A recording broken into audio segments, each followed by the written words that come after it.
অভাব ছিল তার নিত্যদিনের সঙ্গী, কোনোভাবেই সচ্ছলতা আসছিল না সংসারে। বাল্যকালে বিয়ের পর স্বামী ছেড়ে গেলে অন্ধকার নেমে আসে শিউলির সংসারে।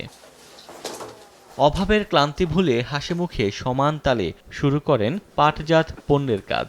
সুই সুতা আর পাটজাত পণ্যের প্রতিষ্ঠান দিয়েই ঘুরেছে সংসারের চাকা।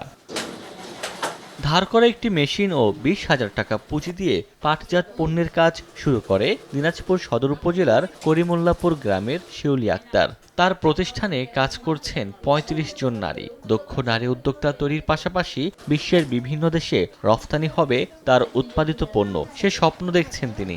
সংসারের কাজের ফাঁকে অবসর সময়ে শিউলি আক্তারের গড়ে তোলা পাটজাত পণ্যের প্রতিষ্ঠানে কাজ করে বাড়তি উপার্জন করছেন অন্য নারীরাও। আমাদেরকে এখানে কাজ করার সুবিধা করে দিছে, যেই পয়সাটা আমরা এখান থেকে উপার্জন করতে পারতেছি, আমরা বাসায় কিছু দিতে পারতেছি, আমাদের বাচ্চাদের পড়ালেখার পাশাপাশি মানে উপার্জন হচ্ছে আর কি। সাইড ব্যাগ, স্কুল ব্যাগ, আপনার পাস ব্যাগ, শিকা, অনেক ধরনের কাজ এখানে তৈরি হয়। আমি এখানে কাজ করে আমার সংসারে কিছু আয় উন্নতি হচ্ছে। আমি আগে বাসায় বসে থাকতাম, কোনো কাজ ছিল না। শিউলি আপা আসে আমাদের দেখে বলে যে না বসে থেকে আমাদের কারখানায় আসেন, কাজ করেন, আপনারা 2 টাকা ইনকাম করবেন, আমারও কিছু উপকার হবে।